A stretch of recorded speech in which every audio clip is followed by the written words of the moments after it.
voudrais maintenant faire une déclaration en ma qualité de représentant de la Côte d'Ivoire. Excellences, Mesdames et Messieurs,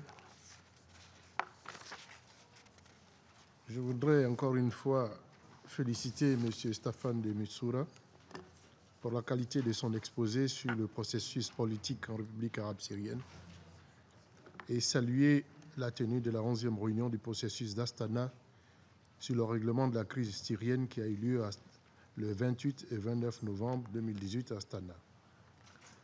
Mon pays se réjouit de la déclaration finale de cette réunion qui a souligné, et je cite, « la nécessité d'intensifier les consultations à tous les niveaux pour aider le peuple syrien à retrouver une vie normale et à préserver l'intégrité territoriale de la Syrie. » Fin de citation.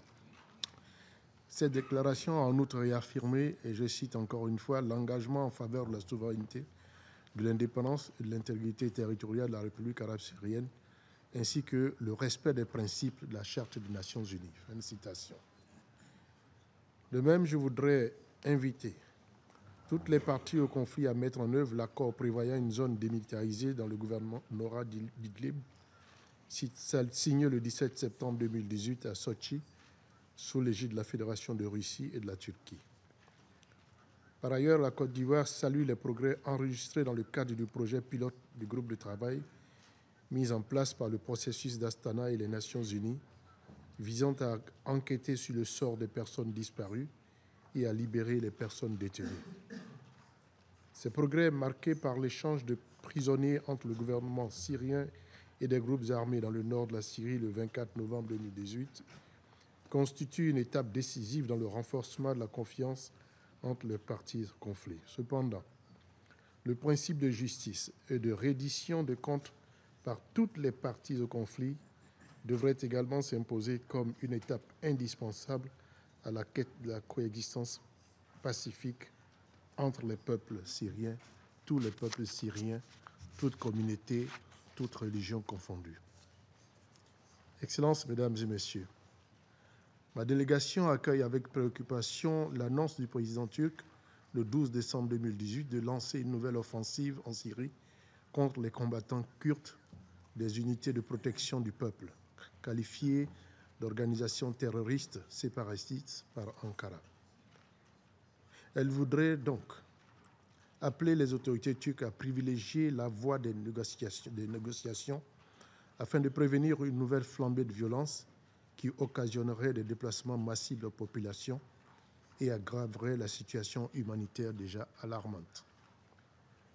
Par ailleurs, conformément à la résolution 2254, elle voudrait demander aux parties syriennes de créer les conditions permettant aux réfugiés et aux personnes déplacées de retourner de leur plein gré, en dignité et en toute sécurité, dans leur région d'origine et dans les régions touchées par le conflit de se relever. Excellences, Mesdames et Messieurs, la Côte d'Ivoire souscrit à l'appel lancé à Istanbul les 27 et 28 octobre 2018 au cours du sommet quadripartite relatif à la mise en place effective du comité constitutionnel et à la rédaction d'une nouvelle constitution d'ici la fin de l'année 2018. La Côte d'Ivoire salue à ce propos la dernière rencontre de Genève sur la mise en place d'un comité constitutionnel inclusif et crédible. En effet, ce comité constitutionnel permettra de relancer le processus politique qui se trouve dans l'impasse et ouvrira la voie à l'organisation d'élections libres et transparentes sous la supervision des Nations Unies. Excellences, Mesdames et Messieurs, au moment où M. Staffan de Mistura s'apprête à quitter ses fonctions, la Côte d'Ivoire voudrait lui exprimer sa profonde gratitude pour son engagement sans faille en faveur de la paix en République arabe syrienne. Monsieur l'envoyé spécial, la Côte d'Ivoire voudrait saisir cette occasion pour vous rendre un hommage appuyé pour les efforts inlassables que vous avez accomplis durant la mission que le secrétaire général a bien voulu vous confier. Elle voudrait saluer le travail de qualité réalisé durant ces 4 années et demie, votre dévouement et votre abnégation en vue de contribuer de façon significative au rétablissement de la paix et d'une stabilité durable en République arabe syrienne.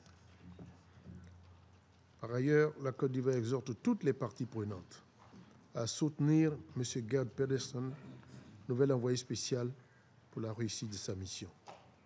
Pour terminer, mon pays réitère son appel en faveur d'une résolution politique du conflit en Syrie et exhorte les parties syriennes à une reprise des négociations. Je vous remercie.